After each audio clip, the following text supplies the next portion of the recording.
Là, je me suis dit, voilà, la reine de la compétition dans le désert, c'est le Paris-Dakar. Et à l'époque, c'était 99 et pendant 12 mois, je me suis dit, à peu près, voilà, pourquoi pas moi? Pourquoi j'irais pas, moi, un petit mécano dans le 11e, j'arriverais pas à faire un Paris-Dakar. J'étais tellement loin de m'imaginer que j'avais éventuellement les capacités et je pouvais aussi m'octroyer le droit de penser que j'allais être sportif moi-même. J'ai jamais imaginé jusqu'à l'âge de 28, 27, 28 ans, quoi. Donc, et c'est vrai que en fait, les barrières, on se les met nous-mêmes. Et tant qu'on n'essaie pas de s'en approcher et puis ensuite d'essayer de les ouvrir, personne ne va le faire à ta place.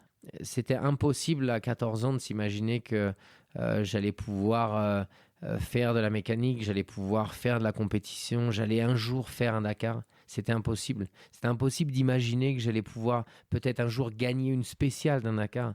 C'était impossible de même savoir que j'allais gagner ma vie avec cette moto, avec ce sport et avec ce Paris-Dakar. C'était impossible d'imaginer que j'allais gagner un Dakar un jour.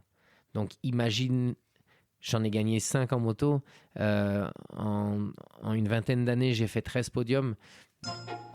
Je suis Charlotte Desrosiers-Natral et je suis heureuse de vous accueillir sur Pourquoi pas moi. On a tous rêvé un jour de changer de vie. Certains ont osé écouter leur petite voix et ils ne le regrettent pas. Écoutez ces témoignages sans coupe qui permettent de décrypter ce qui se passe concrètement entre le moment où on se dit dans sa tête « Pourquoi pas moi ?», au moment où on rend tout cela possible. Pourquoi pas moi ? Le podcast qui t'invite à écouter ta petite voix. Pour ceux qui n'ont pas encore écouté l'épisode 4 avec Olivier Garibal, vous ne le savez peut-être pas encore, mais on ne peut pas vraiment me qualifier de grande sportive. Néanmoins, les sportifs me fascinent. Il y a 2 semaines, je vous avais fait un petit teasing sur mon compte Instagram Pourquoi pas moi podcast de ce nouvel épisode en vous montrant les coulisses de cette interview avec une vue sur les pistes de ski. J'ai profité de ma semaine de vacances en Andorre pour interviewer Cyril Després. Comme vous aurez pu l'entendre dans ses citations, Cyril a un parcours hors norme. Après des études de mécanicien, il arrive à financer sa participation au Dakar, la course la plus difficile au monde. Après 16 participations à moto, il se lance un nouveau challenge en décidant de passer à la voiture. À 46 ans, une nouvelle page de sa vie s'ouvre. Je ne vous en dis pas plus, je vous promets juste l'histoire d'un homme incroyable avec une gentillesse et une humilité rares. Bienvenue dans l'univers de Cyril Després. Bonjour Cyril. Salut. Alors pour commencer, je vais te demander de nous parler de l'objet que tu as ramené pour te présenter, s'il te plaît. Alors, c'est un casque. J'ai été pilote de moto et depuis maintenant 5 ans, je suis pilote automobile. Et en fait, c'est le premier casque que j'ai eu pour faire cette transition de ma passion de la moto, de mes 15 Dakar en moto et de mon premier Dakar en auto. Donc c'est un casque forcément qui porte les couleurs de mon partenaire Red Bull qui me suit depuis pas mal d'années maintenant, 13-14 ans. Et ouais, c'était quelque chose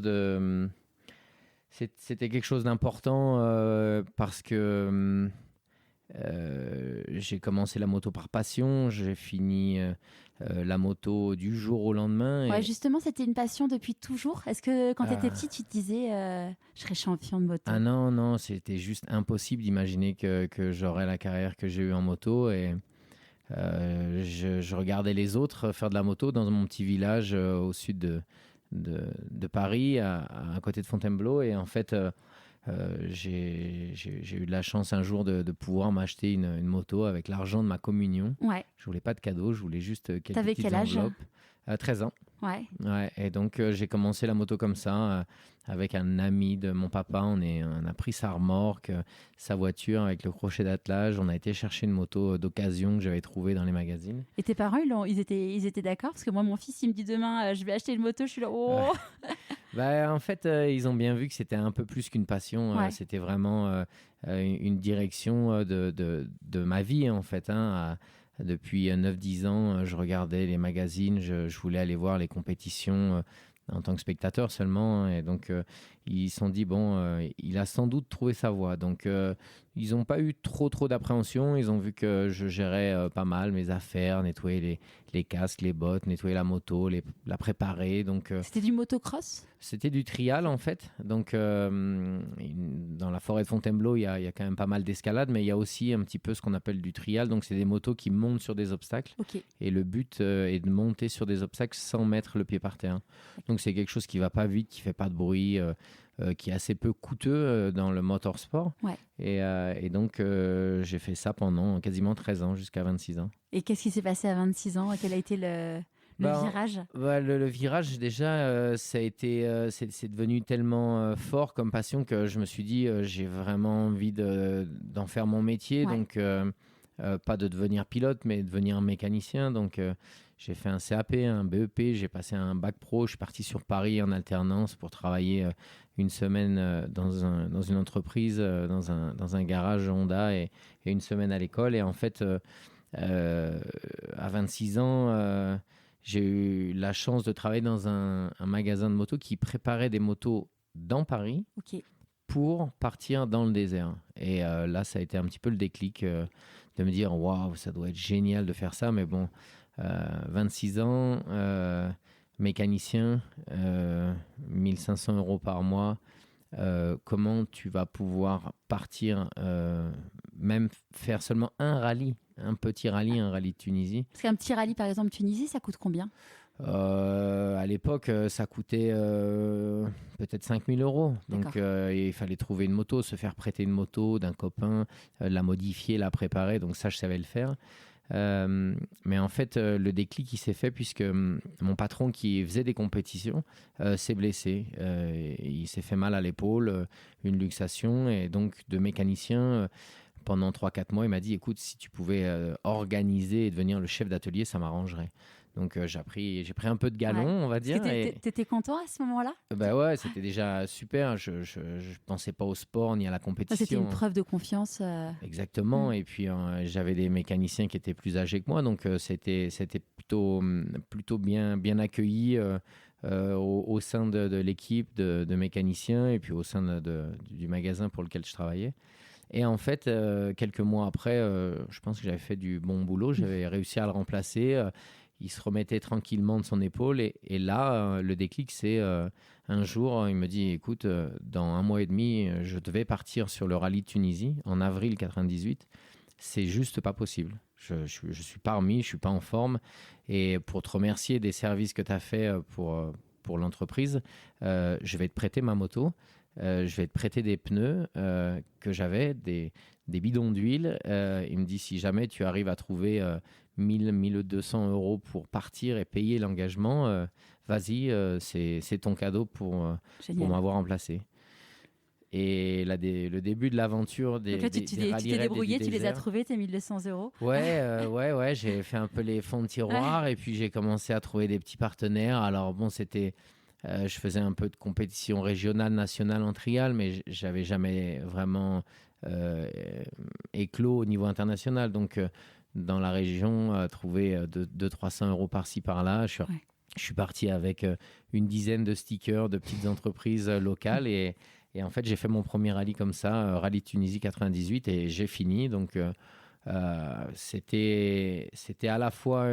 T'as fini 13e, c'est ça? Exactement. Ouais. C'était une super découverte parce que c'était la première fois que je partais en dehors de l'Europe.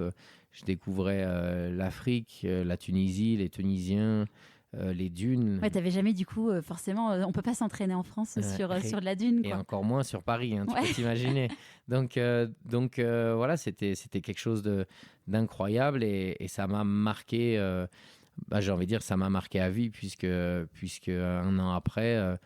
on s'est dit, maintenant, il faut passer le pas supérieur. Je préparais des motos pour des Parisiens qui partaient sur leurs vacances, qui partaient faire des raids, des balades, des compétitions. Et donc, là, je me suis dit, voilà, la reine de la compétition dans le désert, c'est le Paris-Dakar. Ouais. Et à l'époque, c'était 99 et pendant pendant 12 mois, je me suis dit, à peu près, voilà, pourquoi pas moi? Pourquoi j'irais pas, moi, un petit mécano dans le 11e, j'arriverais pas à faire un Paris-Dakar, hein. Euh, Là, il y donc, avait la problématique des sous. forcément, Ouais. ouais. Parce que là, ça coûte combien de faire un Paris-Dakar? C'est pareil, à l'époque, on est parti en pur amateur, Ouais. c'est-à-dire qu'avec une tente, avec une caisse, ce qu'on appelle une malle en fer, où on met nos outils, nos barres de céréales, nos chaussettes, notre brosse à dents, et puis pas grand-chose d'autre, hein. Faut être, on a 60 kilos de matériel pendant 3 semaines. Et ça m'avait coûté aux alentours de 15 000 euros, donc il fallait les trouver. Ouais. 15 000 euros à l'époque, c'était Ouais, un an de c'est salaire, énorme. donc Ouais. c'était énorme.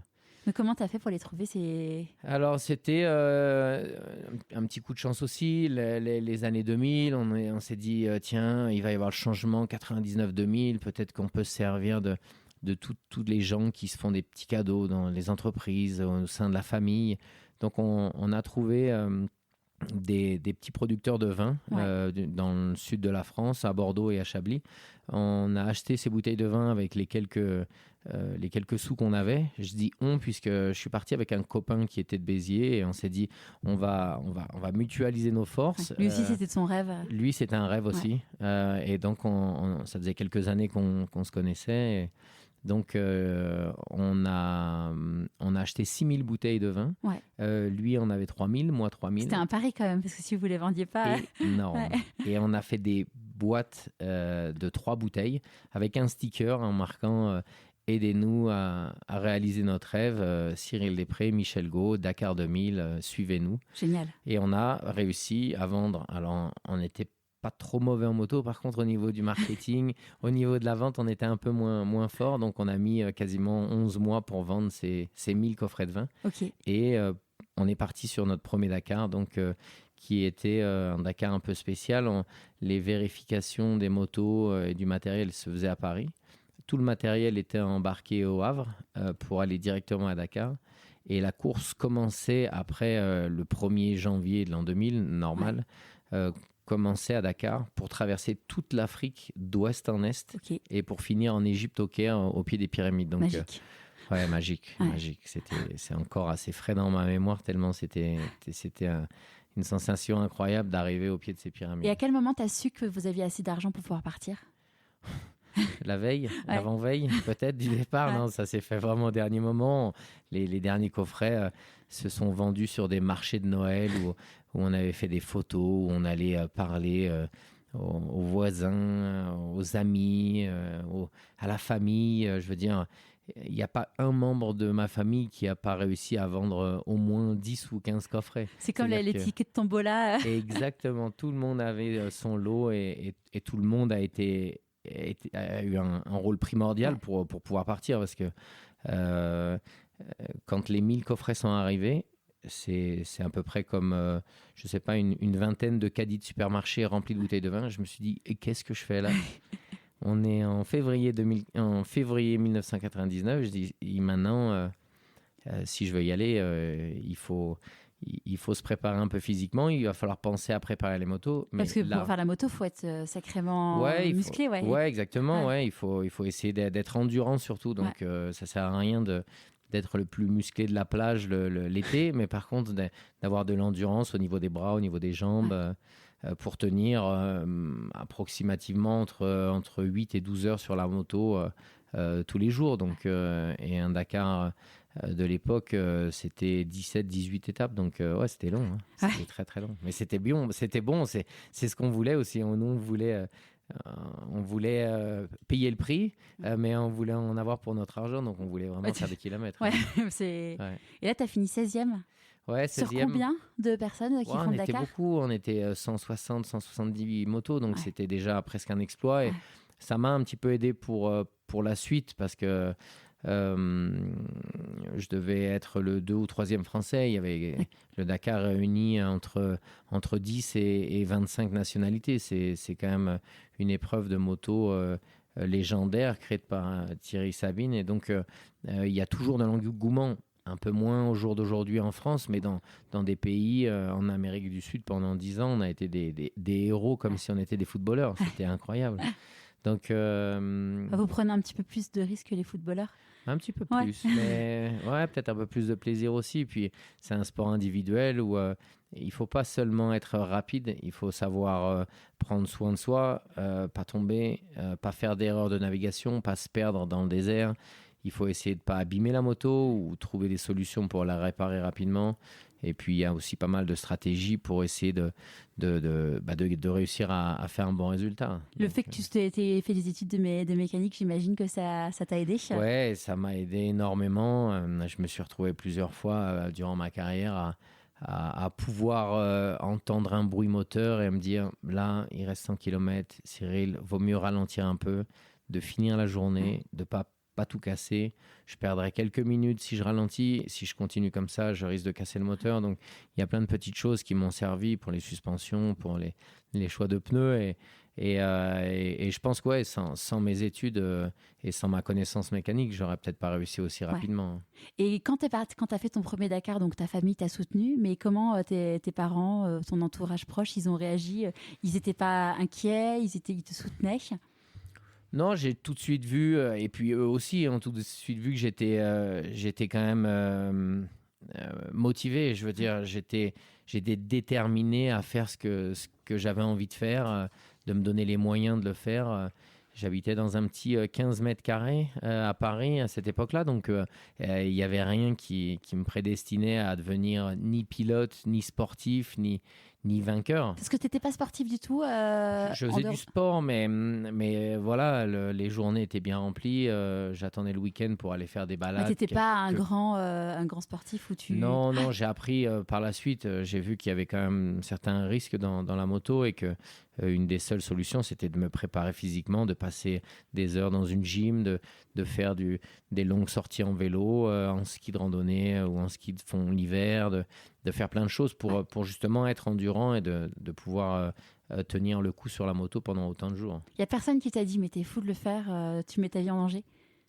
Il y a peut-être du monde, mais je ne les ai pas écoutés. Ouais. Donc, je ne me rappelle pas de ces gens-là. Ouais. Vraiment. On oublie. Ouais. Et avant qu'on parle de la suite du Dakar, quand tu étais petit, donc tu as grandi donc à Fontainebleau, enfin dans le coin de Fontainebleau. Ouais. Quel type de petit garçon t'étais?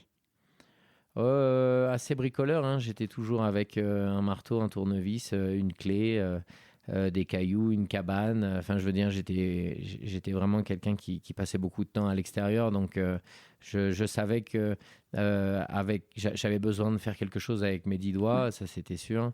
Je savais que j'étais plutôt attiré par la nature, la végétation, les balades. Je pense que j'ai pas réellement beaucoup de souvenirs des bandes dessinées ou des dessins animés que j'ai pu voir ou lire pendant toutes ces années. Ouais. J'étais vraiment très très souvent à Et l'extérieur. tes matières préférées à l'école, c'était quoi?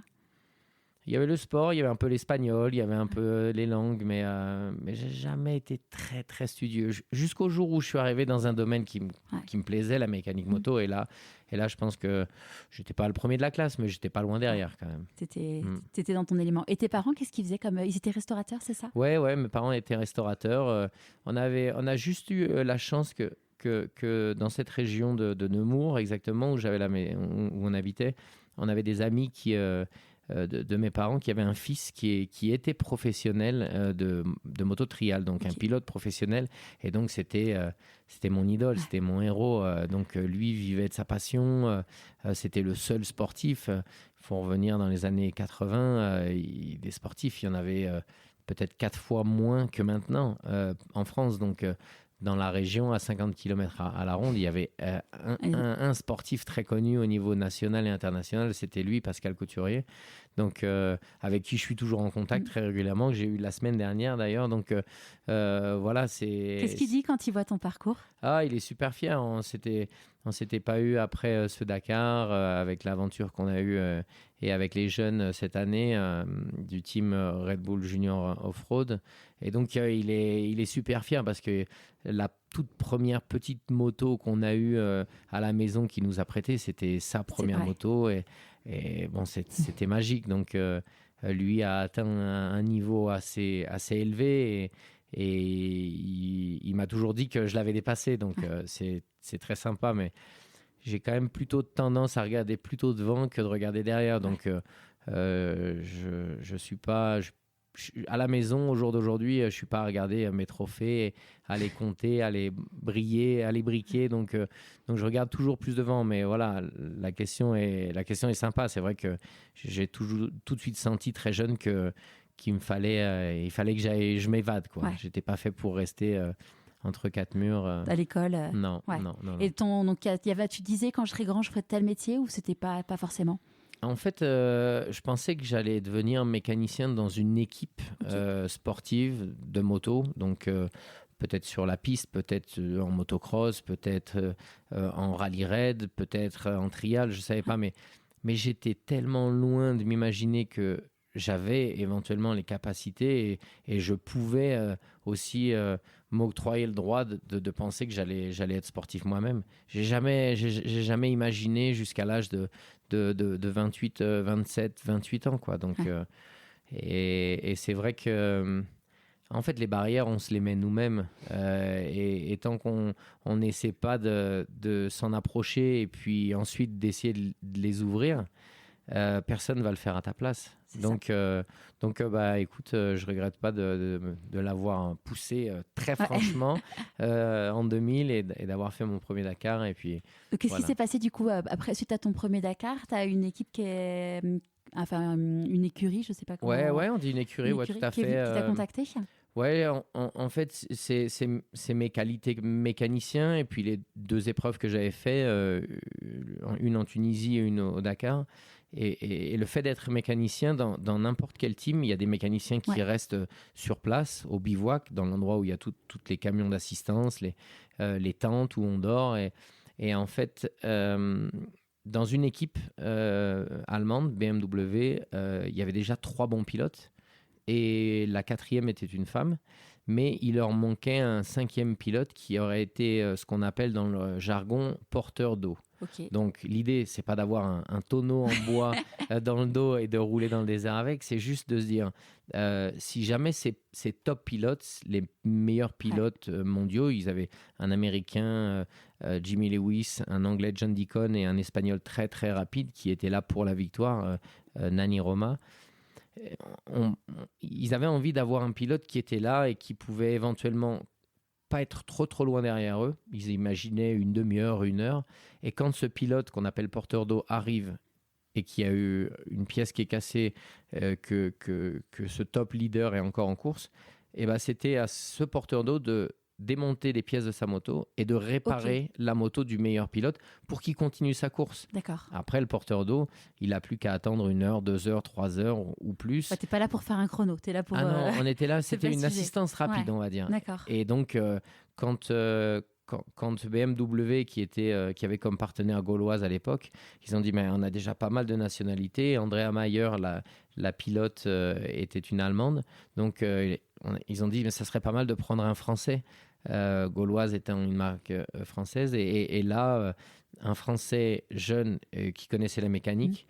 J'étais à Paris. Je pense que j'ai dû lever la main plus haut que tout le monde. Et voilà, j'ai signé. Et puis, tu avais montré que tu étais bon aussi en course. Aussi, ce qui est pas forcément le cas. Hein. Dans ces dernières années, des pilotes mécaniciens comme moi qui ont fait cette démarche, j'en ai peut-être connu 1 ou 2 sur 2-3 000 pilotes. Donc, parce que c'est, entre guillemets, mal vu de faire ça ou c'est...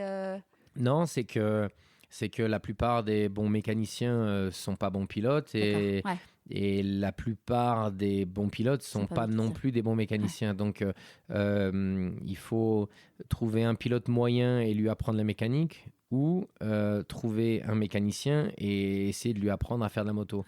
Moi, je suis autodidacte. J'ai appris à naviguer dans le désert, j'ai appris à franchir les dunes, j'ai appris à rouler à certaines vitesses. Dans le 11e arrondissement. Ouais. Tu as appris en faisant, en fait, ou Non, c'était les clients qui venaient tous les jours pendant 3-4 ans qui me disaient « Oui, j'étais là, bon, j'ai failli faire dans les 40 premiers parce que j'ai eu tel problème. » Et moi, toutes ces histoires de comptoir, on va dire, de ces gens qui venaient m'emmener leur moto à réparer, j'ai emmagasiné toute cette connaissance, ces petites histoires, ces petits problèmes. Et en fait, la première fois où je suis parti, j'avais presque déjà l'impression de savoir ce qui m'attendait, en fait. Ah, c'est génial, ouais. Et donc, tous ces gens-là, tous les gens que j'ai pu rencontrer, certains sont devenus des amis, c'est grâce à eux aussi. Hein. Il ne faut pas se voiler la face. C'est des gens qui vibraient pour s'évader 1 semaine ou 2 semaines par an dans le désert. Et le reste du temps, on travaillait sur Paris. Donc, c'est des gens, des amateurs qui avaient un petit peu qui avaient des moyens pour pouvoir partir. Exactement. Ouais. Et il y avait un espèce d'échange qui se créait sur le comptoir de l'atelier le soir après 19h, qui durait 1 demi-heure, 1 heure ou plus. Et voilà, la passion est aussi née.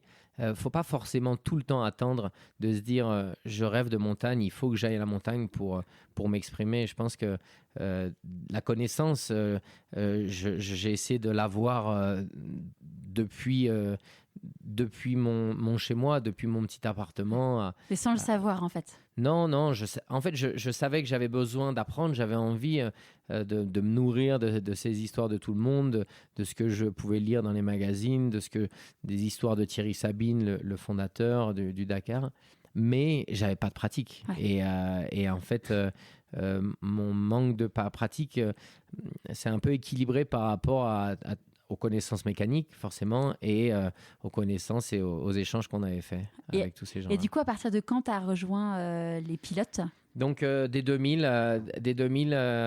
et ce premier Dakar comme pilote assistant, on va dire, pilote mécanicien ou pilote porteur d'eau, comme tu veux.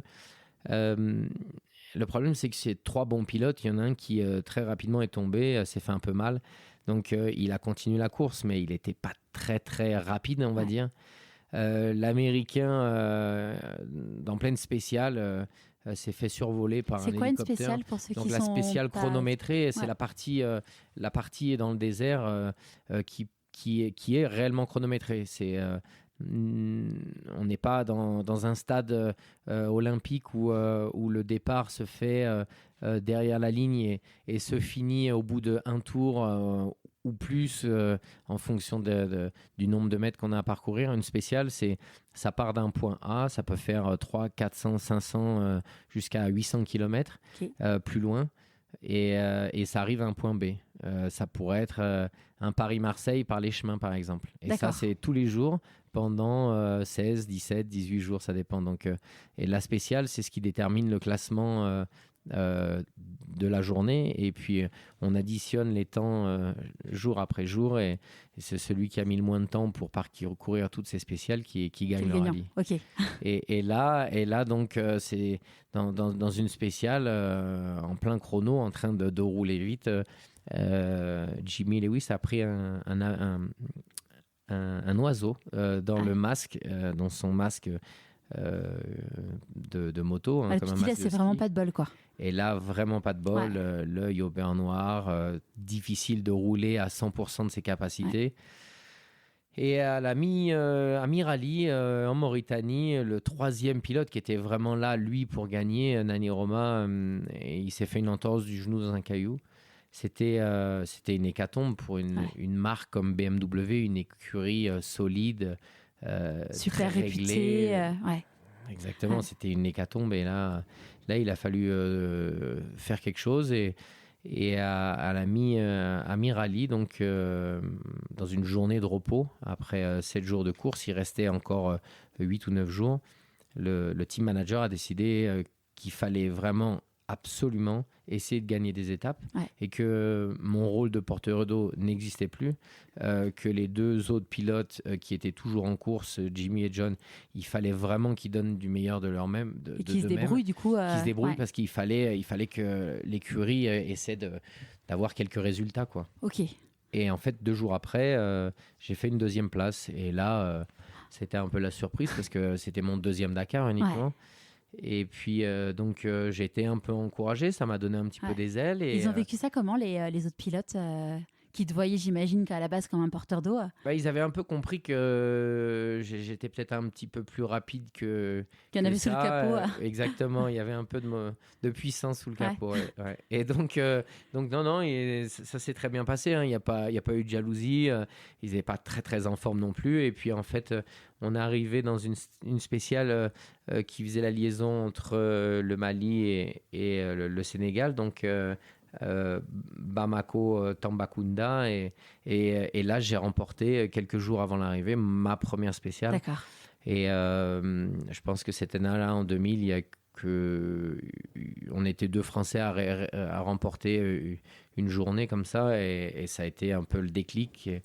C'est ce qui a fait que ça t'a été sous les projecteurs, entre guillemets. Ouais, tout à fait. Et puis le team manager allemand, je me rappelle d'une phrase qu'il avait dit, et je pense que je vais m'en rappeler longtemps. Il avait dit, je pense que il faut pas qu'on jette de l'or dans l'ocean. Donc c'était C'est un beau, peu présomptueux, ouais. mais ouais, C'est hyper beau. c'était agréable parce que faut remettre ça dans le contexte. J'avais 27 ans, j'étais vraiment gringalet. Une BMW, c'est comme les motos qu'on voit tous les jours. Ça a 2 cylindres de chaque côté. C'est une grosse moto, lourde, imposante. Moi, j'étais un petit jeune, plein de fougue, plein d'envie, plein de connaissances mécaniques aussi. Et me retrouver là, c'était un peu le déclic, ouais, vraiment. Donc après, là, tu as continué avec BMW? Non, BMW, avec les résultats qu'ils ont eus, ont décidé d'arrêter leur investissement dans les rallyes. Okay.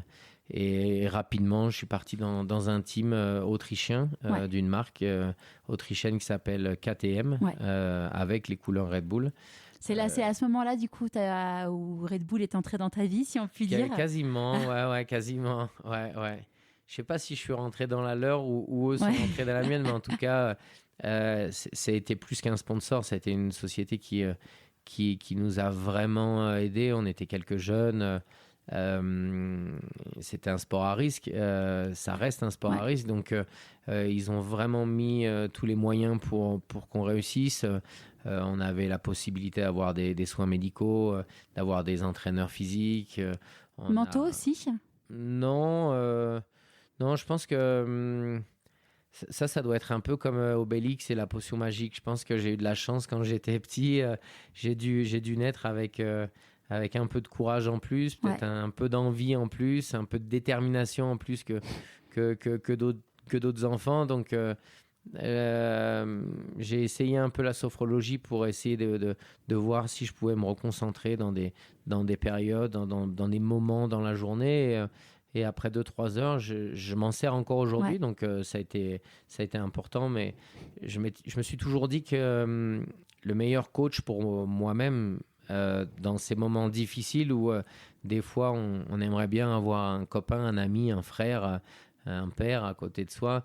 Je me suis dit, quand je serais tout seul dans le désert, je pourrais, à part compter sur moi, je pourrais jamais compter sur personne. Le soir au bivouac, le matin aussi avec les équipiers, mais j'ai un peu appris à essayer de me débrouiller tout seul parce que c'était la seule solution d'y arriver pendant la course. Bien sûr, avant et après, l'entourage a été primordial. Après quelques années, arrivé ici en Andorre, rencontrer ma femme qui a toujours été là pour me soutenir dans les moments difficiles, dans les blessures. Enfin, je veux dire. Parce que tu as eu des blessures pendant toutes tes Dakar et autres compètes? Ouais, forcément, il y en a quelques-unes. Là, je suis tout habillé, donc on voit pas toutes les cicatrices sur les clavicules, les avant-bras, les scaphoïdes, les poignets, mais il y en a toujours une.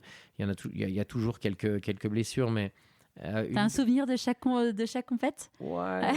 Mon premier, en fait, c'était mon 20e Dakar cette année. J'en avais fini 19. C'était une vraie fierté pour moi. Il y en avait qu'un seul que j'ai pas fini, c'est en 2002, puisque suite à une petite chute assez bénigne, j'ai fait un petit peu comme Flipper le dauphin. Donc j'ai rebondi, j'ai sauté, retombé par terre, revenu, roulé boulet. Et en fait, quand tout s'est arrêté, je me suis assis par terre et je me suis dit, mais J'ai l'impression que j'ai rien, tout allait bien, j'avais pas de gros bobos, tout allait bien. C'est juste quand j'ai regardé mes bottes et j'ai regardé mes pieds, j'ai bien vu qu'il y avait quelque chose qui allait pas. J'avais un peu de sable dans mon masque de moto, je voyais un petit peu des étoiles, mais je me suis dit il y a quelque chose qui est louche puisqu'en fait je me suis luxé la hanche et j'avais le talon du pied gauche qui était bien dans le sable avec la pointe vers le haut, mais pour ma jambe droite c'était l'inverse. Le talon était vers le haut et la pointe du pied était vers le bas. Tu dis, c'est pas normal là. Donc j'ai dit, là, c'est pas normal d'avoir le pied à 180 degrés dans l'autre sens. Et c'était mon seul abandon jusqu'à cette année pour d'autres raisons qui sont un peu plus techniques cette année. Mais... Tu t'es juste là, quand tu avais la hanche luxée, tu t'es remis toi-même ou il y a quelqu'un qui non, a mis non, c'était ça s'est bien passé. Il y a quand même une vraie sécurité. Je pense que 10 minutes, un quart d'heure, j'étais toujours dans les premiers. Donc, on avait un hélicoptère qui survolait les 50 premiers de la course et assez rapidement, on vient sur l'endroit où tu es blessé. Donc, on a une espèce de petite balise qu'on déclenche quand on a un problème. Et moi, en l'occurrence, j'arrivais pas à me bouger, mais j'étais sur la piste où les autres concurrents ça sont devenait encore plus dangereux que... Alors c'était un endroit un petit peu dangereux que j'avais pas réussi à lire correctement visuellement, mais en tout cas, comme il y avait d'autres pilotes qui sont arrivés, ils ont pu déclencher la balise et envoyer un signal, et le signal m'a renvoyé un hélicoptère. Donc... C'est les aléas. C'est là aussi que j'ai compris que c'était pas du football, c'était pas de la gymnastique, c'était pas de la piscine. Quand on tombait, c'était pas dans l'eau. Et donc, j'ai vraiment pris conscience qu'il allait falloir redoubler de préparation physique pour vraiment être prêt à endurer ce genre de longues spéciales qui ont duré. Pour la plus longue, pour moi, c'était 12 heures. Donc tu roules pendant 12 heures. Quasiment. Ouais, en chrono. Et parce que justement, j'en parlais avec Olivier, qui est aujourd'hui il est producteur d'huile d'olive, mais c'est un grand sportif. Il court beaucoup. Il a fait l'UTM et donc il disait qu'il avait couru pendant 33 heures. Et donc je lui posais la question de est-ce que tu dors, tu fais quoi? Il dit non, mais moi je trace. Enfin, je suis pas là pour dormir. Je dormirai plus tard, quoi. Ouais, je pense qu'on est quand on est déterminé. Je suis assez passionné par ce genre d'événement marathon. Là, c'est du trail. Enfin, je veux dire, ces événements marathons, je veux dire, événements où il y a beaucoup d'heures à enchaîner. C'est pas des sprints de 1 heure ou 2. C'est pas des choses où moi, j'arrive à me reconnaître non plus. Il me faut vraiment de la distance et des heures d'endurance pour être vraiment me sentir à l'aise. Donc, je pense que quand tu es fixé sur un objectif, que tu as un but... tu manges pendant ce temps-là? Quelques mois. Ouais, tout à fait. On grignote des barres de céréales dans nos poches. Mais... En roulant en même temps ou tu fumes? On essaye. En fait, lâcher le guidon, c'est pas forcément très, très facile. Donc, normalement, tous les 250 km, on doit avoir un point ravitaillement où on peut remettre de l'essence dans nos motos et on peut en profiter. On a 15 minutes pour éventuellement manger, faire ses besoins forcément. Et puis voilà, c'est pour revenir à ce que je disais, je veux dire, moi j'avais un but le matin, je sais que j'ai 600 km, je sais qu'il va faire chaud, je sais qu'il va y avoir beaucoup de poussière parce qu'il y a quelques pilotes à doubler devant, donc je me focalise sur mon objectif en prenant tous ces paramètres en compte et en disant ça sert à rien de se presser, il va falloir rouler vite, mais il va falloir gérer la distance, gérer la nourriture, gérer la boisson. On a un petit sac à dos avec un camelback dedans et donc ça j'ai envie de dire, c'est quelque chose que j'ai bien réussi à faire en fait. Pas de me dire va à fond, donne tout dès le premier jour. Non, il faut donner un maximum, mais pendant 17 jours. Donc, faut gérer l'effort. Exactement. Ouais. Et quand est-ce qu'il a été ta première victoire au Dakar? Alors, ma première victoire, elle est arrivée un peu dans la douleur quand même, puisque on était en 2005, on était en bagarre avec un coéquipier qui avait déjà gagné, lui. Moi, j'avais déjà fait 2 podiums, un en 2003, en 2004, et j'attendais ma première victoire. Et en fait, ce coéquipier s'appelait Fabrizio Meoni, puisque le 11 janvier 2005, on était ensemble. Il était devant moi aux alentours du kilomètre 300 et quelques. Et en fait, c'était pas facile à trouver la piste. J'ai trouvé la piste le premier, donc je suis parti devant. Lui est reparti derrière. Et là, quelques kilomètres après, il est tombé et il est décédé sur le coup. Et moi, 300 km plus loin, je suis arrivé à la fin du chronomètre, donc à la ligne d'arrivée de la journée. Et là, il n'y avait plus personne derrière. Donc, j'ai compris qu'il y avait quelque chose qui s'était passé. Et donc, voilà, il est décédé sur le coup. Et on s'était un peu fait une promesse aussi qu'on n'allait pas baisser les bras. Il fallait que ce soit lui ou que ce soit moi, mais que notre équipe soit représentée pour... Du coup, vous étiez dans la même équipe tous les deux. Ouais, exactement. Ouais. Lui avait 40 et quelques années à l'époque. Moi, j'en avais 30, 31. Et j'étais un peu sous son aile, en fait. Ouais. C'était un peu comme le patriarche de l'équipe, même si à 40 ans, c'est pas très, très vieux. Mais en tout cas, il était jamais avare de conseils. Et donc, je me suis dit, j'étais forcément triste. J'étais vraiment touché. C'était une des premières fois où je perdais quelqu'un de si proche. Mais j'avais pas envie de trahir ce qu'on s'était dit. Et donc, j'ai continué à rouler, se concentrer pendant 6-8 heures en ayant perdu un ami 2 jours avant. C'était très dur, très, très, très dur. Il se passe quoi, du coup, dans ta tête quand tu roules ? Il faut essayer tes pensées s'évadent, forcément, avec tous les bons moments que tu as eu avec lui, avec les bagarres qu'on a eues sur la piste, avec des podiums qu'on a eus entre 2001 et 2005. On s'est retrouvés sur tous les rallyes toute l'année, pas seulement sur le Dakar, mais au Maroc, en Égypte, en Sardaigne, en Australie, enfin partout. Donc ouais, forcément... c'était aller puiser au plus profond de moi-même pour dire vas-y, reste concentré, c'est important, reste sur les roues, ne tombe pas. Et c'est un peu comme si j'avais eu un peu de sa volonté à lui qui était énorme. C'est un Italien hors norme, surdoué, mais aussi très, très costaud physiquement. Et voilà, et je suis arrivé à Dakar le 20 janvier et c'était ma première victoire. Donc, dans la douleur, mais très fier d'avoir respecté ce qu'on s'était dit entre nous. T'étais limite plus heureux d'avoir gagné pour lui que pour toi.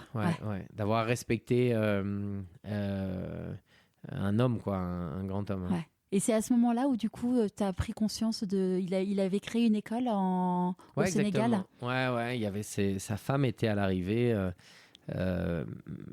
Ses amis étaient à l'arrivée et puis je savais qu'il avait une école, mais il n'en a jamais trop parlé. C'était quelque chose qu'il avait fait comme ça avec un prêtre italien qui était ami d'un prêtre sénégalais. Et à la suite de sa première victoire, quelques années auparavant, il avait décidé de laisser sa prime de course. C'est combien une prime quand on gagne le Dakar ? C'est une prime de l'organisation. Après, il y a d'autres primes de sponsors, mais la prime était aux alentours de 15 000 euros. Donc, si tu gagnes, tes sponsors, ils te donnent des sous. C'est comme ça que ça marche. Surtout. Parce que j'en parlais avec une amie, je disais que j'allais passer du temps avec toi, et elle me disait, mais comment il gagne sa vie ? Je dis, il y a forcément les primes, et je dis, si, il y a les sponsors. Elle me dit, mais il lui donne le matos. Mais je dis, oui, mais donne aussi ils ne font pas que donner le matos. La moto, il faut voir ça au niveau mondial. Et la moto, il y a beaucoup de gens qui travaillent aussi dur dans la semaine, toute l'année, pendant des années, et qui rêvent juste de s'acheter une moto pour aller faire un tour à la campagne, d'en louer une de temps en temps. Et ces gens-là ont besoin de casques, de bottes, de vêtements, de protection, d'huile, de pneus, de plaquettes de frein. Et donc, tous ces gens-là, la meilleure manière de communiquer, c'est d'engager des pilotes qui portent leurs couleurs, qui portent leurs accessoires et qui essaie de gagner la course la plus dure au monde, le Dakar. Donc forcément, on parle pas de contrat de footballeur, mais bon, ça permet de vivre correctement et surtout pour ceux qui gagnent. Donc voilà, je suis un d'entre eux et j'ai de la chance. Mais pour revenir à l'école de Fabrizio, la prime de 15 000 euros au Sénégal, c'est juste énorme. Même encore aujourd'hui, en 2020, 15 ans après, c'est quand même colossal. On arrive à faire des choses. Tu peux faire beaucoup de choses avec 15 000 euros au Sénégal. Ouais. Nous, on fait plus grand-chose ici en France ou en Europe, mais le prix a un petit peu augmenté. Mais au jour d'aujourd'hui, il faut 3 euros pour envoyer un enfant dans une école par mois. Donc, on en est très loin. Exactement. Mais bon, voilà, donc lui avait créé cette école avec 150 enfants qui s'appelait l'école de Fabrizio et ses amis italiens. Et quand en 2005 j'ai gagné, j'ai dit je vais faire la même chose. Donc, on a décidé de laisser cette première prime. Et puis, à la suite, c'est pas facile de pas tomber amoureux et de pas être sensible à tous ces enfants qui ont pas d'école. C'est des écoles privées qui sont faites uniquement pour que ils aient le droit d'apprendre eux aussi. Donc aujourd'hui, il y a une école qui fonctionne très bien, qui s'appelle l'école Fabrizio et Cyril de Dakar, et dans un quartier de Dakar, à Yembel exactement. Et donc voilà, des gens comme Exao, mais anciennement les Maisons France Confort ont contribué à fabriquer cette école, puisqu'on est parti de rien du tout. On a acheté un morceau de terrain, on a fait un rez-de-chaussée, on a fait un premier étage, 350 enfants qui rentrent tous les matins dans cette petite école, pleine de vie, pleine de couleurs, pleine de joie, pleine de chansons, et c'est génial, et la roue tourne, et en décembre 2019, ma fille qui a 9 ans et ma femme sont parties pour la première fois voir les enfants, et puis pour qu'elles se rendent compte que, de tout ce que la tu chance, fais, alors de ce qu'on fait ici avec des amis, de la famille et des sponsors, mais aussi qu'elles voient la chance que nous, enfants nés en Europe, la chance qu'on peut avoir, et c'est en train de porter ses fruits, parce que elle a fait un petit exposé à l'école, et puis avec ses yeux à elle, avec ses mots à elle, elle est en train de faire régulièrement. On passe des petites vidéos et elle explique le pourquoi du comment. C'est super. Ouais, c'est plutôt. Tu les diffuses elle s'est diffusée comment, ces petites vidéos? Non, pour l'instant, c'est des choses qu'elles ont fait. C'est elle qui avait le téléphone de sa maman, qui a filmé des classes, qui a filmé le cours préparatoire, le CM1, et donc ça s'est fait assez naturellement. J'ai jamais voulu faire vraiment beaucoup de promotion sur cette école, parce que Fabrizio, jusqu'au jour où il est décédé, lui en faisait pas, et en mémoire à ce que lui avait mis en place, je voulais essayer de le faire dans le même état d'esprit. Donc il n'y a pas forcément énormément de gens qui nous aident et qui connaissent l'existence de cette école.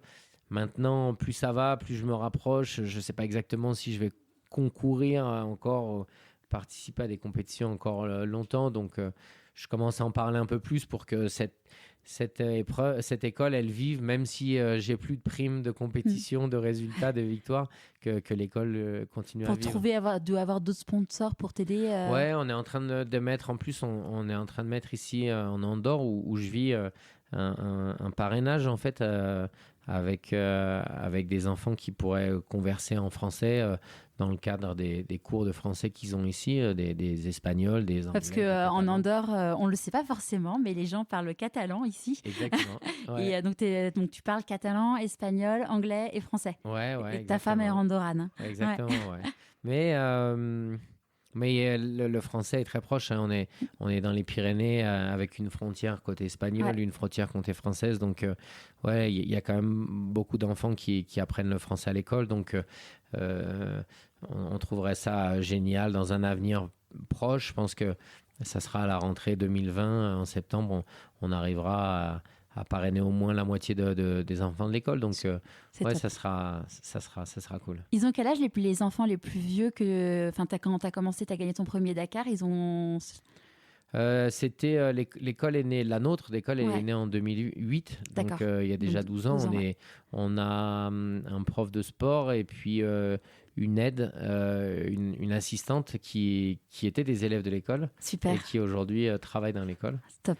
Et le but, c'était de se dire, de continuer à ce que Fabrizio avait commencé, mais aussi de se dire, on va pas les changer, on va pas changer leur mode de vie, on va juste essayer de leur donner la possibilité d'apprendre et de s'éduquer. Il y a quelques personnes qui ont vraiment réussi parce que c'est des gens qui n'ont pas le droit à l'école publique, puisque l'école publique est payante au Sénégal. Et donc là, ces gens, normalement, restent dans la rue. Et sur la quantité d'enfants qui sont passés en 12 ans, il y a eu des très bons élèves et des très bons élèves qui maintenant, à leur tour, aident. Il y a quelques docteurs, il y a quelques personnes qui ont montré des startups, qui sont dans le digital. Donc, ouais, c'est assez rigolo. C'est beau. Hein. Ouais, Ouais. ouais. Et tu as écrit un livre pour aider à sponsoriser. Ouais, on avait fait un livre qui s'est plutôt bien vendu. Alors, on a un petit peu comme l'histoire des bouteilles Ouais. de vin pour faire mon premier Dakar, quand il y a eu des années un peu plus compliquées où il fallait vraiment monter d'un étage, où il fallait investir dans du matériel, on a essayé de trouver des idées. Et ouais, en 2004, à la suite de ma 4e victoire, on a fait un livre qui s'appelait Dakar x4. Quand tu dis on, c'était avec qui? Avec Laïa, avec quelques Laïa, amis, donc ta femme. des gens, ouais, Laïa, ma femme, avec des gens, avec mon assistante, avec mon manager qui était anglais. Donc, on a fait un livre surtout avec des photos, des images des Dakar, de mes premiers Dakar et surtout de mes 4 victoires. Ouais. C'est vrai que quand on voit les photos, j'imagine que je l'ai pas vu ton livre, mais ça doit être un beau livre à offrir. Et... Ouais, je t'en enverrai un alors, c'est parce sympa. qu'il m'en reste quelques-uns, mais c'est vrai que j'ai toujours essayé de regarder devant et loin devant, et c'est vrai qu'on est sans doute passé à côté de plein de possibilités de trouver d'autres sponsors, des parrains, le côté business, ça n'a jamais été mon truc. J'étais drivé par la passion, drivé par la compétition. Mais je pense que tu vois, dans toutes les personnes que j'ai interviewées à ce jour, c'est donc des gens passionnés comme toi, avec des métiers qui n'ont rien à voir, tous ensemble, mais tout le monde te dit qu'en fait, le premier moteur, c'est pas l'argent, en fait. Et clairement, il faut savoir que le Dakar a eu 42 ans cette année. Ouais. Il y a eu 12 pilotes de moto qui ont gagné les 42 éditions. Que 12 ? Que 12. Ouais, c'est pas beaucoup. 40, ouais, sur 42 ans.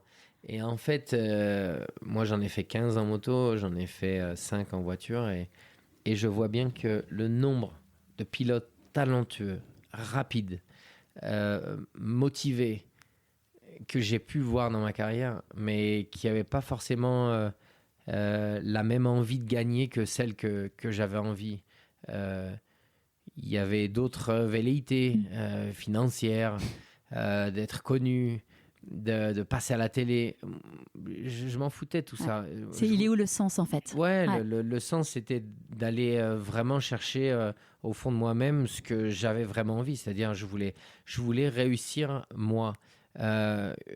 En moto, on arrive à partir le matin à 4h du matin, de partir de l'endroit où on dort, qui s'appelle le bivouac, faire 150 km pour arriver à ce fameux départ de spécial qui peut être à Paris, et puis la spéciale se finit à Marseille.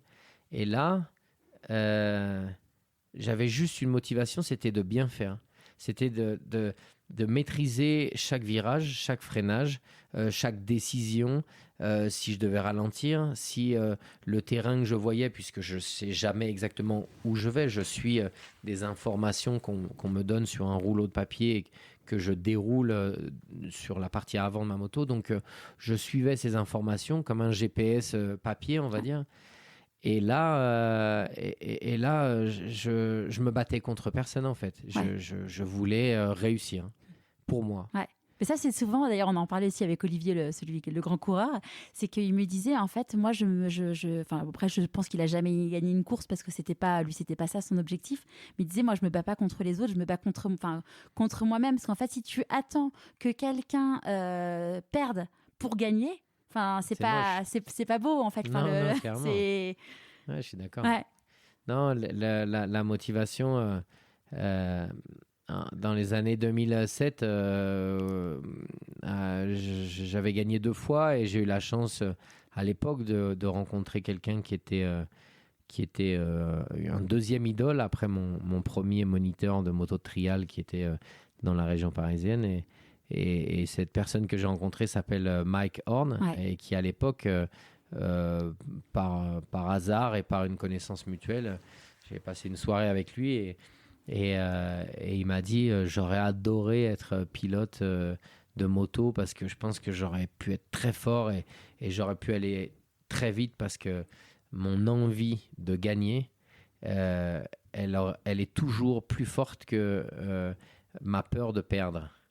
Et en fait, c'est une phrase que qui a résonné dans ma tête certains jours, peut-être 10, 20 fois, certains jours peut-être 1 ou 2 fois, mais c'est quelque chose que j'ai toujours gardé et vraiment présent. J'ai toujours eu envie de réussir et j'ai pas peur de le dire, hein. C'était principalement pour moi comme pour me dire je travaille, je fais quelque chose de sérieusement, professionnellement et j'ai envie que ça marche en fait. Ouais. Et comme j'avais pas forcément les capacités de gérer une entreprise avec 5, 10 ou 50 salariés, parce que c'est peut-être pas quelque chose où j'excelle, je me dis, j'ai choisi euh, par chance, par choix, avec ma détermination. Par talent. Par talent aussi un peu. Ouais, tu as raison. Et donc, j'ai choisi cette discipline, j'ai choisi ce sport. C'était impossible à 14 ans de s'imaginer que j'allais pouvoir faire de la mécanique, j'allais pouvoir faire de la compétition, j'allais un jour faire un Dakar. C'était impossible. C'était impossible d'imaginer que j'allais pouvoir peut-être un jour gagner une spéciale d'un Dakar. C'était impossible de même savoir que j'allais gagner ma vie avec cette moto, avec ce sport et avec ce Paris-Dakar. C'était impossible d'imaginer que j'allais gagner un Dakar un jour. Donc imagine, j'en ai gagné 5 en moto. En une vingtaine d'années, j'ai fait 13 podiums. Je suis presque rassasié. Je veux dire, j'en attendais pas tant, mais ça, c'est cette fameuse petite porte un jour que j'ai voulu pousser et qui m'a dit, mais il faut y aller, il faut essayer, quoi. Ouais, t'as écouté ta petite voix. Exactement. Ouais. C'est vraiment un conseil que je donne aux jeunes parce que mon papa avait pas de valise plein de francs français à l'époque ou d'euros. J'avais pas forcément quelqu'un qui faisait de la moto dans le désert à l'époque. J'avais juste envie d'avancer dans une direction et puis ça a plutôt pas trop mal marché. Si c'était à refaire, je referais exactement le même chemin. Tout pareil. Ouais. Et à partir de quand, du coup, donc tu as ton casque, c'est la transition entre la moto et la voiture. Qu'est-ce qui a fait que tu as quitté ta moto pour passer à la voiture ? Alors, parce que c'est un nouveau métier. C'est un nouveau métier. Alors, on n'imagine pas ça. En fait, en lisant des choses sur toi, voilà, tu fais le Dakar en moto. Moi, je suis pas très sport mécanique, hein, clairement. Ouais. Rien que conduire ma voiture, c'est pas un truc où je kiffe vraiment. Et je disais, ouais, en fait, on n'imagine pas que c'est pas du tout la même préparation, c'est pas le même métier, en fait. Non, tout à fait. C'est, je veux dire, quelqu'un qui fait du ski de fond va pas forcément pouvoir gagner une autre épreuve sur ski en descente à 120 km/h sur des skis. Pourtant, c'est des skis, c'est la même chose. Là, ce qui a fait changer, c'est que je suis arrivé un petit peu au bout d'une histoire et après 15 participations, il y avait un record. Le record était de 6 victoires détenues par Stéphane Peterhansel. Mais je veux dire, une victoire, j'en avais déjà assez. Donc 5 victoires, pour moi, c'était top. Je n'avais pas envie de battre des records. J'avais juste envie de faire quelque chose qui me plaisait à 200%. Ouais. Et le fait que à 40 ans, 2 petites filles qui étaient nées entre-temps, avec toutes ces années où il y a des années où je partais quasiment 6 mois de l'année de chez moi, les entraînements, les courses, les préparations physiques. Donc voilà, c'est pas mal de voyages. Et puis à une quarantaine d'années, j'ai eu l'opportunité de mettre mon nom sur une liste de pilotes qui étaient susceptibles de rentrer dans un team de Peugeot. Donc Peugeot, pour l'histoire, pour les gens qui suivent ou qui ont suivi le Dakar, il y avait un pilote, Harry Vatanen, qui roulait avec des Peugeot 205 pardon, à l'époque, jaunes, et qui ont été assez mythiques, les départs de la Concorde avec toutes ces Peugeot et l'armada Peugeot. C'était quand même quelque chose d'incroyable. Et moi, de pouvoir faire la transition et sans devoir passer et retourner à la case départ où il fallait éventuellement vendre d'autres bouteilles de vin. Ouais. Alors beaucoup pour louer une voiture ou pour m'acheter une voiture ou pour... c'est vraiment très compliqué, le sport automobile. Ça coûte encore plus cher que la moto, ouais. Ouais, c'est presque un rapport de 5. Hein. C'est vraiment quelque chose de beaucoup plus complexe, beaucoup plus de mécaniciens pour entretenir. Mais voilà, je suis rentré directement dans une équipe professionnelle sans avoir fait aucune compétition automobile, sans avoir fait de quad, sans avoir de palmarès. Et quand je suis arrivé, que je me suis retrouvé pour la première fois en tête-à-tête avec Bruno Famin, directeur de Peugeot Sport à l'époque, il s'est mis à rire quand même. Il me dit, mais attends, qu'est-ce que tu fais là? Tu me dis que tu as jamais fait de voiture, tu n'es même pas passionné de voiture, tu veux juste découvrir la voiture et la compétition de voiture, mais on est un team professionnel. Je dis, ouais, mais j'aime le challenge, quoi. Pourquoi pas moi, quoi. Et lui m'a fait confiance. Ah, super. Et lui m'a fait confiance. Il m'a dit, écoute, on a sans doute, on a 4 voitures et on a sans doute les 3 meilleurs pilotes à l'heure actuelle. Il y avait Stéphane Peterhansel qui avait déjà remporté 6 Dakar en moto et 5 Dakar en automobile.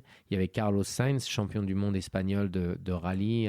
Et il y avait aussi Sébastien Loeb. Ouais. Donc, pourquoi faire confiance à un motard plus jeune qui a aucune connaissance de la conduite automobile, mais par contre, j'avais mon passé de motard qui me servait.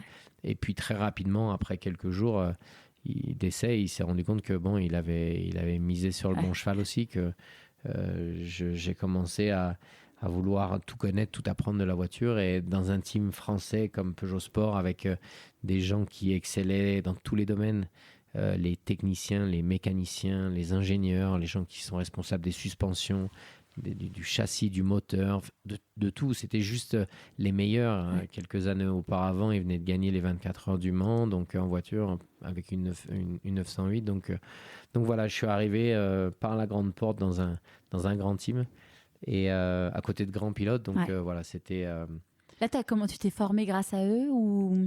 Ouais, c'est vrai que d'avoir des pilotes très rapides de suite, ça m'a donné un peu les possibilités en disant si lui passe à 120 dans la courbe et que moi j'arrive naturellement à 80, il faut que j'essaie d'aller plus vite. Donc je savais que ce virage à l'entraînement, sur des pistes d'entraînement au Maroc ou dans le sud de la France, du côté de Narbonne, ils arrivaient, eux, à passer plus vite. Donc, j'avais des marques. J'avais leur marque dans chaque virage, dans chaque ligne droite, dans chaque freinage. Et donc, j'ai essayé d'apprendre pour essayer de les copier, en fait, tout simplement. Et quand t'es passé de la moto, il n'y a pas des gens qui t'ont dit, mais tu t'arrêtes alors que t'es au sommet de ta gloire ou dans la continuité de ta gloire? Ouais, j'étais quand même un petit peu un électron libre. Hein. Ouais. Je veux dire, j'ai fait toute cette partie de ma carrière avec des gens autour de moi, que ce soit des partenaires ou des techniciens. Je suis resté 13 ans chez KTM avec le même mécanicien. Donc, non, et ils ont bien vu que c'était un challenge qui me branchait. De 1974 jusqu'à 2014, il y a à peu près 2-3 pilotes qui ont reçu ça, c'est-à-dire des anciens pilotes de moto qui sont devenus des bons pilotes auto. Hubert Reul, Stéphane Peterhansel. Donc je dis, si eux, ils ont réussi, et pourquoi pas moi, quoi. Et depuis quelques années, c'est tout le mal que je me souhaite. Ouais. Jusqu'à là, l'année dernière, où tu t'es dit finalement... Je me suis dit que mes filles grandissaient. Je me suis dit que c'était un petit peu compliqué de réussir dans la voiture. S'il fallait pas que je continue à mettre les bouchées doubles comme ça. J'ai senti un petit coup une petite baisse de régime en fait. Et comme j'ai toujours écouté ma passion, mon cœur, mon envie, la grosse différence en automobile par rapport à la moto, c'est que dans le désert, en moto, on roule, on accélère, on change les vitesses, mais on navigue aussi. On prend les décisions, on lit notre livre de route.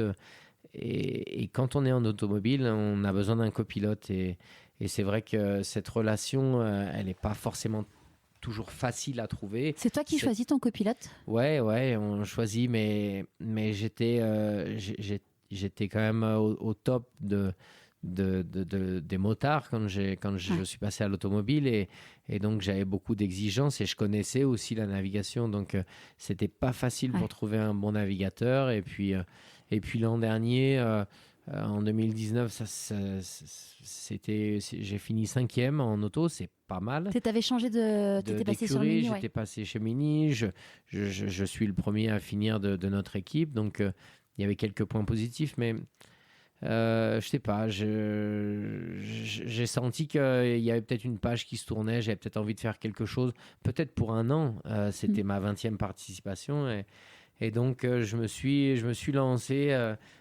toujours avec Red Bull dans un challenge en disant, voilà, j'ai quand même maintenant une 20aine d'années d'expérience derrière moi, ça serait aussi pas mal de faire un peu le coach, un peu le professeur, d'essayer de partager cette expérience. Et je suis rentré dans ce team junior team de chez Red Bull pour coacher 3 petits jeunes Américains qui ont comme envie de devenir les pilotes de voitures tout-terrain. Du coup, tu as coaché pour des voitures. Exactement, ouais, j'ai coaché pour de la voiture et donc ces jeunes, l'idée c'est d'avoir les meilleurs pilotes tout-terrain au monde. Donc qui gagnent aux États-Unis, qui gagnent au Mexique, qui gagnent le Dakar et des courses qu'il peut y avoir un peu partout sur la planète. Donc c'est un challenge ambitieux, ça a plutôt pas mal démarré. Blade et Mitch, les 2 pilotes, ont gagné eux aussi des spéciales pour leur première participation. Après. Mais toi, tu t'étais dit, j'y vais pas. En fait, là, je me suis dit, bon, c'est bon, Non, voilà. Je passe le relais aux autres. Qu'est-ce qui a fait du coup que tu as fait le Paris, tu as refait le Paris-Dakar, enfin le Dakar, ce qu'on s'appelle. Bon, concours de circonstances. Il y avait 3 jeunes. Le plus jeune, 7, avait 17 ans. Mitch 22 et Blade 20 ans. Donc le petit jeune de 17 ans, ça c'est un peu compliqué au niveau des démarches administratives pour qu'il puisse rouler en Arabie Saoudite cette année.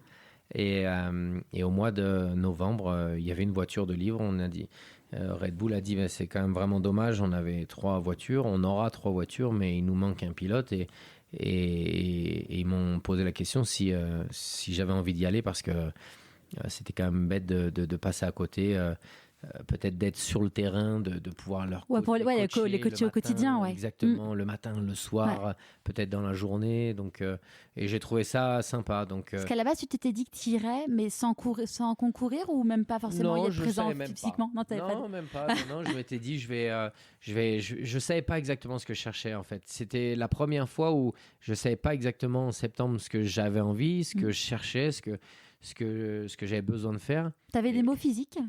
Non, c'était tout. que... Non, c'était juste de dire et maintenant quoi ? Et maintenant où ? Et maintenant comment ? Et puis j'ai pas forcé le destin, je me suis juste mis comme l'autostoppeur au bord de la route en me disant je vais mettre là, peut-être que je tendrai le doigt ou peut-être pas, et puis peut-être qu'un jour il y a quelqu'un qui va s'arrêter pour me prendre. Là c'était un peu comme ça. Et donc j'ai été enrôlé comme coach. J'ai trouvé ça vraiment génial, ce ce job de coach, de papa, de ces 3 jeunes qui connaissent pas du tout le désert comme on le connaît ici. Ils connaissent les courses aux États-Unis, mais ils connaissent pas du tout ce genre de désert, encore moins au Moyen-Orient. Et, Je pense que c'est un truc qui est hyper important, comme tu disais, c'est se laisser ouvert en fait à toutes les opportunités et pas se dire si j'attends que. Non, il faut se dire, faut vraiment être ouvert à tout et se dire bah ça viendra et avoir confiance à sa bonne étoile, à quelque chose de supérieur ou pas, ou dans les autres. Et je pense quand on est vraiment canalisé dans notre job, dans notre façon de faire, dans nos croyances, c'est comme si, c'est comme ça. En fait, voilà, on a des œillères et puis on regarde pas exactement ce qui se passe. Moi, j'ai fait vraiment 20 ans la même chose. Je suis enchanté, peut-être que je vais continuer à le faire, mais là, tout ce qui m'est arrivé depuis le jour en septembre où j'ai eu le patron du Timini en disant écoute Sven, je suis désolé, mais je n'ai pas envie de partir cette année. C'est des raisons personnelles. Merci de me comprendre, merci de m'écouter. Ça lui était jamais arrivé? Jamais. Ouais. Jamais. Non, jamais en une trentaine d'années qu'un pilote qui avait les capacités de bien faire et de gagner lui dise non, mais j'ai pas envie. Mais bon, on a le droit d'être différent aussi. Bien sûr. Et c'est ce qui fait ta différence exactement. Et que tu es qui tu es. Et donc à la suite, voilà, tout s'est un peu enchaîné rapidement. Seth a pas pu prendre le départ. La voiture était disponible. La voiture m'a été donnée. Et puis il manquait un copilote. Et comme il fallait trouver un coach fort, un navigateur. Dans mon carnet d'adresses, le mec qui sort en numéro 1, c'est Mike Horn. Donc le seul problème, c'est que fin novembre, début décembre, il était au pôle Nord en train de traverser l'Arctique. Et lui, je lui ai fait un petit mémo de 2 minutes que j'ai envoyé à sa fille et qu'il a reçu en disant écoute, c'est pas que de la compétition mécanique, je sais que c'est pas forcément quelque chose que tu connais et que mais sache que tu es né en Afrique du Sud, je sais que tu connais le Dakar. Il faut vraiment que tu comprennes qu'on a aussi envie de former ces jeunes avec ces petits buggy de moteurs de Twingo. Donc, c'est des petits véhicules et il faut vraiment qu'on leur donne quelque chose en plus. Notre envie de gagner, notre envie de bien faire et ton envie de leur dire voilà, on ne va pas s'arrêter de prendre l'avion, on ne va pas s'arrêter de prendre la voiture, de partir en vacances, de consommer, mais essayer de faire quelque chose d'une manière différente. Et Mike, quand il a fini d'écouter mon message vocal de 2 minutes, il m'a renvoyé un SMS en me disant let's do it, quoi. On y va, c'est parti. Sachant qu'il était quand même coincé une semaine avant dans la glace avant le Dakar. Ouais, la fin de l'expédition était un peu compliquée, surtout que il avait pas envie de se faire récupérer par un hélicoptère. C'était ce qui était le plus facile. Ils ont voulu avec son collègue Borgé après 3 mois de marche sur le cercle arctique, en passant par le pôle Nord. Ils ont voulu arriver vraiment au bout de leur aventure, de leur expédition. Il leur restait quelque chose comme 200 grammes de nourriture à la fin, après avoir galéré 1700 km par des moins 20, moins 30, moins 40. Mais bon, il a sans voir le jour. Ouais, entre autres, en plein hiver. Aucun homme sur la Terre a voulu tenter l'expérience. Hein. C'est des conditions extrêmes. Il m'a dit, on a eu pas mal de temps pendant le Dakar d'en discuter le soir après les étapes, et il m'a dit mais c'est juste ce que tu souhaites pas à ton pire ennemi, le froid, le gel, la nuit, c'est le vent, enfin je veux dire c'est une épreuve extrême, et je pense que pour ces jeunes qui veulent réussir dans la vie aussi en tant que sportif, en tant que pilote. Où c'est dur. C'est dur physiquement. Écoutez Mike qui venait de débarquer du cercle arctique et débarquer à Jeddah en Arabie Saoudite, et là ils ont dit mais waouh, qu'est-ce qu'il vient de faire, qu'est-ce que ce mec vient de faire, c'était juste bluffant. Et donc, on a partagé un Dakar totalement différent de ces 19 autres. Parce que là, tu n'étais pas là pour gagner, en fait. Non, on était là pour les aider, on était là pour leur apprendre, on était là pour pour aussi profiter. On avait le même petit buggy qui allait beaucoup moins vite que n'importe quel véhicule que j'ai eu de ces 19 dernières années. C'était vraiment... Il n'y a aucun moment où tu t'es dit j'ai envie d'appuyer sur l'accélérateur comme avant? Non, parce qu'en fait, je savais que en disant non à un team officiel, à une voiture officielle qui peut rouler à 180 km/h, ça c'était au fin août, début septembre, je ne savais pas exactement ce que je cherchais, mais j'étais en phase avec moi-même en me disant il faudra l'accepter. Ouais. Si tu as accepté de ne pas faire ce challenge-là et que tu vas dans une direction comme l'autostopper qui t'empale le pouce au bord de la route, tu devras accepter ce qui viendra et te servir de cette expérience pour être plus fort et de voir cette compétition d'une autre manière avec des autres yeux, quoi. Et c'est ce qui est exactement arrivé. On a partagé plein de bons moments, de rigolade avec Mike, des histoires qui lui est arrivées sur la glace, des histoires qu'on a eues, on s'est perdu, il y a des trucs qui arrivent qu'à Mike Horn. On a crevé plusieurs fois des roues et il est tellement à même de tout donner, le maximum d'énergie et de toujours se battre, qu'il voulait à peine qu'on ralentisse légèrement pour savoir si vraiment on avait crevé ou on n'avait pas crevé. Il se détachait un petit peu les sangles de ses harnais pour essayer de tendre la tête et d'essayer de voir, de regarder si par la fenêtre il voyait si on était vraiment crevé ou si encore on pouvait encore peut-être rouler un kilomètre en plus avant de s'arrêter de changer la roue. C'est juste dans tout ce qu'on a vécu et ce qu'on a fait vivre à ces jeunes, c'est des leçons de vie. C'était vraiment, et moi je l'ai pris comme tel, c'était vraiment une leçon de vie de partager 8000 km avec quelqu'un qui venait de faire un exploit physique, un exploit humain, un exploit universel, qui va sans doute jamais être retenté par des hommes. Donc arriver du cercle arctique et de passer directement dans le désert, il y a un petit écart de température léger. Entre autres, ouais. Mais bon, il s'adapte très bien à n'importe quel domaine. Ouais. Et donc là, ça va être quoi la suite ? La suite est un peu ouverte. La suite, elle est... j'ai l'impression que Mike a vraiment apprécié de faire autre chose, de s'ouvrir lui aussi à autre chose. C'est pas que moi qui ai dit non, merci, je veux changer de métier. Lui a dit aussi pourquoi lui aurait pas le droit non plus. C'est un explorateur, c'est un aventurier, il veut découvrir aussi le monde d'une autre manière. Et donc, je pense qu'on n'est pas à l'abri de faire d'autres aventures avec des jeunes. Il y a des idées, pourquoi pas prendre des jeunes sportifs, peut-être Red Bull, et de les emmener tous ensemble, des gens qui font du skateboard, du snowboard, du surf, peut-être des sports mécaniques, du karting, des jeunes qui font du motocross, de les mélanger, d'essayer de les rendre plus forts dès leur plus jeune âge. Que chacun apprenne des autres.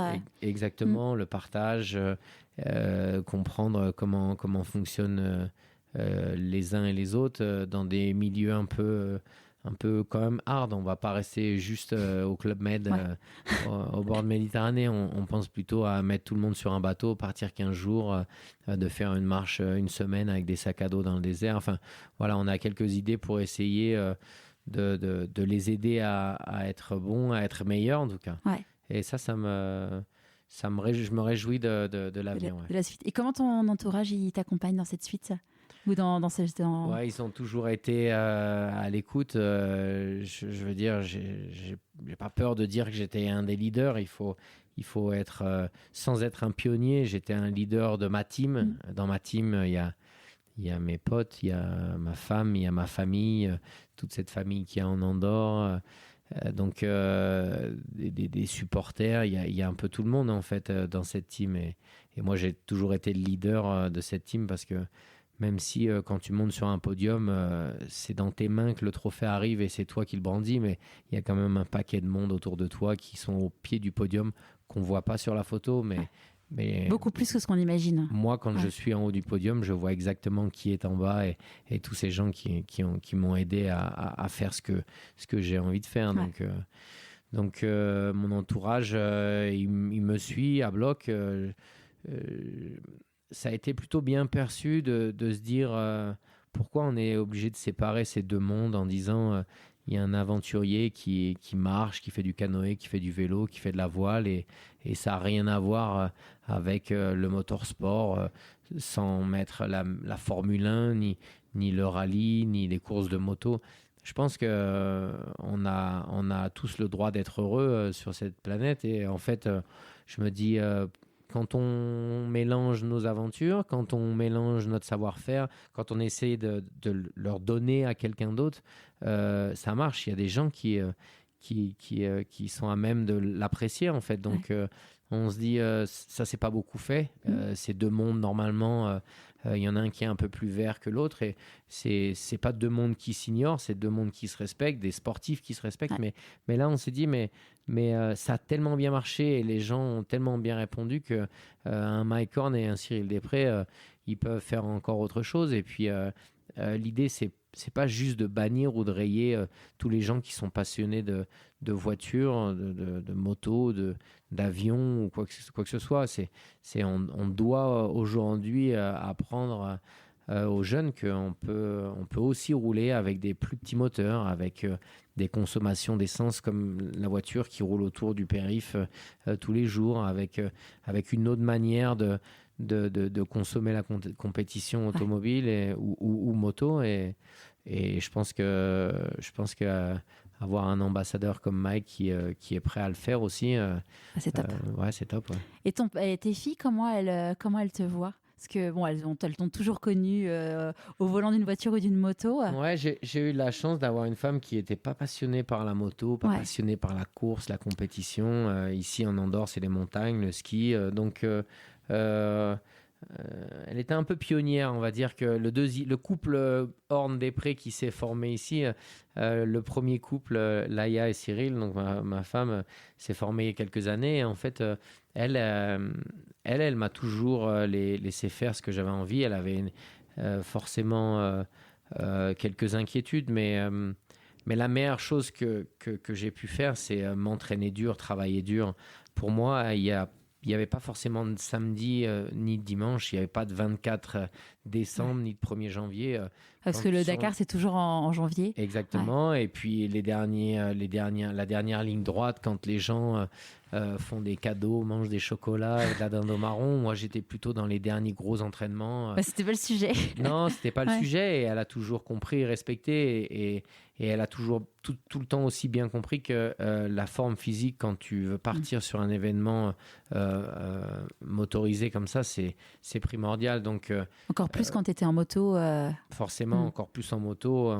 On n'a pas comme maintenant des portières, des ceintures de sécurité, un toit et un pare-brise. Donc, on était vraiment plus à même de se faire mal en cas de chute en moto. Mais elle a toujours vraiment appuyé le fait que c'était une forme de respect pour moi de me lever à 6h du matin un dimanche au mois de décembre pour aller m'entraîner, parce que c'était une forme de respect de ma famille, de ma femme, de mes filles, en disant c'est aussi pour que je revienne vivant, que je revienne. Parce qu'il y a beaucoup de ce que tu me disais, il y a beaucoup de personnes qui ne reviennent pas. Ouais, il y en a eu. Il y en a plus que ce qu'on imagine.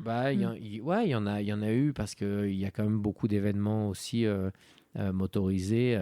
Ça arrive de temps en temps, mais on fait des sports extrêmes et nous, on se bat contre la nature. Donc, que ce soit en Himalaya ou en mer, il y a beaucoup plus de disparus ou de gens qui décèdent en pleine montagne. Donc, nous, on fait face à un désert qu'on ne connaît pas. Il y a des trous, il y a des bosses, il y a des cailloux, il y a des dunes, il y a des dangers. Ouais. T'as jamais eu peur ? Non, pas encore. non. J'aime trop l'adrénaline de la vitesse. J'aime trop l'immensité du désert. Je le respecte. Il y a des endroits où mon sixième sens me dit ralentis, je ralentis, puis j'essaierai de réaccélérer plus tard un peu plus vite. Ouais, tu t'écoutes beaucoup. Enfin, dans le bon sens du terme. Ouais. Je pense que c'est ça, quand tu vis autant d'années, autant de kilomètres dans un élément naturel comme le désert, tu commences à le respecter, à le connaître. Ouais. Tu essaies de le comprendre, essaies de voir ce qui va arriver devant toi à la vitesse où tu roules, mais surtout, il faut le respecter parce que l'adversaire numéro un, c'est réellement lui en tout cas. Ouais. De quoi tu es le plus fier aujourd'hui? Ah, de mes filles. Ouais. C'est mes plus beaux trophées, forcément. Ouais. Il y en a quelques-uns à la maison, des beaux trophées, mais ceux-là, je les ai pour quelques années. Et puis, de les voir grandir, évoluer. C'est pour ça que tous ces efforts que j'ai faits pour vraiment être fort et me battre tous les jours et rester concentré pour revenir entier, vivant et de les voir grandir, c'était ma motivation principale. Si tu croises quelqu'un qui te dit « t'as de la chance », comment tu réagis? Ouais, je me la suis un peu créée, ma chance, mais la chance, elle peut arriver d'un peu partout, un peu de plusieurs manières, mais je pense qu'on est obligé de se la créer un peu. J'ai toujours préféré commencer à semer avant de récolter. C'est un peu ma devise.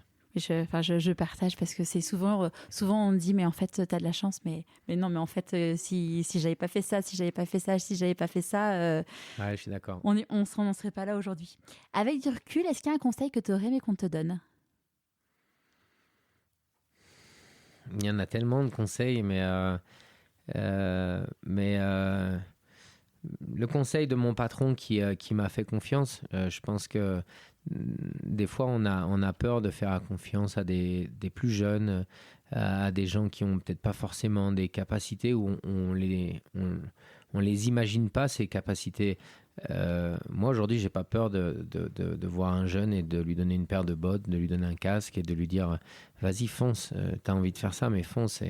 Et à l'époque peut-être qu'il y avait un peu plus de facilité pour un patron de prêter sa moto à son employé, comme moi j'ai eu le droit ou la chance d'avoir.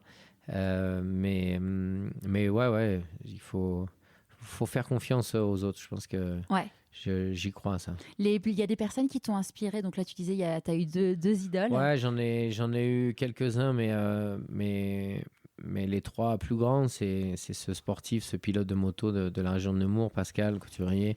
Forcément, celui qu'on appelle Monsieur Dakar, Stéphane Peter-Hansel, qui a gagné 6 fois en moto et 7 fois en automobile. C'est beau. Mais le top du top, ça reste Mike, que j'ai commencé par lire ses livres, j'ai commencé par essayer de le connaître et puis de le rencontrer. Et puis même après une quinzaine d'années, je suis toujours aussi fan du mec, de la personne, de ses valeurs, de ce qu'il dégage. Et j'ai de la chance de pouvoir, en tout cas, faire quelques kilomètres à ses côtés. Et si ça peut continuer, ouais, tant mieux. Ouais, c'est chouette ça. Si le petit Cyril de 6 ans te regardait aujourd'hui, qu'est-ce que tu penses qu'il dirait? Il me dirait, t'aurais pu te raser ce matin parce que quand j'ai la glace juste à côté, là, pas loin du micro, je me dis, j'aurais peut-être pu faire un effort. Mais non, je sais pas. C'est difficile pour moi. J'ai vraiment, je sais pas si c'est une qualité ou un défaut, mais je regarde vraiment trop loin devant et jamais trop derrière. En fait. Ouais. C'est une question d'ailleurs qui m'a été inspirée par une connaissance commune qui est Antoine Vendrome. Ah d'accord. Tu devrais poser cette question à tes invités. Donc il sait pas que je t'interviewe aujourd'hui. Ok, sacré Antoine. Donc je rends hommage à Antoine qui adore d'ailleurs les sports mécaniques. Ouais, et parenthèse aussi, un merci à son cousin Loïc qui nous a mis en relation et Eric. Bah écoute, non, c'était un plaisir. Dernière petite question avant qu'on se quitte. À qui tu as envie de dire merci et pourquoi? Waouh. Je lui ai déjà dit merci. Il s'appelle Pat Kevor ou Patrick Kevorkian. Il est toujours gérant du magasin Challenge 75 dans le 11e. C'est pas un petit coup de pub, c'est juste que le mec est très simple, très humble, mais il m'a donné la possibilité de m'exprimer. C'était un crève-cœur pour lui quand c'est ce que j'allais dire. Il a perdu son meilleur élément. Il a perdu, et à l'époque, il n'avait pas d'enfant. Donc, j'étais un peu son fils, j'étais son mécanicien, j'étais son chef d'atelier, j'étais un peu tout à la fois. Donc, on se revoit régulièrement, on s'est vu encore, on a mangé encore ensemble puisqu'il venait sur le Dakar. Alors, plus pour faire de la compétition, mais pour suivre, pour déplacer un camion, pour participer. Mais je lui ai souvent dit merci, mais c'est un petit peu l'élément déclencheur. Et dans une vie comme ça de sportif où il faut être un peu autodidacte, il faut être un peu motivé, un peu fou peut-être pour aller dans des directions qui sont normalement pas faciles, pas automatiques, pas réalisables, mais il faut y croire. Et lui, il y a cru avant moi, quoi. Ouais. Ouais. Hier, quand on s'est vu, je te disais, j'admire ta femme parce que te voir partir sur les Dakar, et tu m'as dit, oui, mais c'est surtout ma maman qui... Ah ouais, ma mère, quand je vois aujourd'hui ce que c'est dur d'habiter en Andorre, de voir ta fille qui fait une descente à ski au milieu du slalom et des piquets, et tu dis, je suis à l'arrivée, la course va durer 1 minute et demie. Ça fait... J'arrive plus à respirer ça déjà. fait 4 minutes que mon cœur est en train de s'arrêter et je respire plus. Et je dis, mais comment ma mère a fait à l'époque pour me voir partir sur des courses c'est juste fou. Les premiers rallyes, les premiers Dakar, il n'y avait pas de portable, il n'y avait pas de suivi sur le net. Elle recevait un fax tous les soirs et puis voilà quoi. Donc, et toutes ces années, je me dis ouais, alors ça l'a peut-être endurci ou ça l'a peut-être fait vieillir un peu plus vite, mais en tout cas, elle est toujours en forme et depuis que je suis passé en voiture, maintenant, elle est quand même rassurée. Ouais, Elle sait qu'il y a quelqu'un à mon côté. Elle sait qu'il y a des harnais qui sont bien harnachés. Donc, non, elle est rassurée. Elle est un peu plus sereine. Ouais. Merci beaucoup, Cyril. Ben écoute, merci à toi. Pourquoi pas moi? Je pense que c'est une très bonne idée. Bravo à toi. Et je te souhaite beaucoup de succès dans cette année 2020 qui commence. Ouais, merci. À très vite. J'espère que ce nouvel épisode vous aura plu et que vous aurez pris autant de plaisir que moi à écouter Cyril. Saviez-vous que le 8 mars, c'est la journée de la femme ? À cette occasion, je vous ai préparé une semaine un petit peu spéciale avec 2 épisodes qui seront diffusés, comme d'habitude le jeudi, avec des femmes hors du commun. Je vous avais fait un autre teasing sur Instagram en vous montrant mon badge « Rendez-vous à l'Assemblée nationale ». J'ai eu l'honneur d'être accueillie par une députée exceptionnelle. Plus qu'une semaine de patience. En attendant, n'oubliez pas que j'ai besoin de vous pour faire connaître le podcast. Alors n'hésitez pas à mettre des étoiles, vous abonner ou me laisser un commentaire. Je vous dis à jeudi prochain pour un nouvel épisode de Pourquoi pas moi. Ça a été ? Cool. Ouais.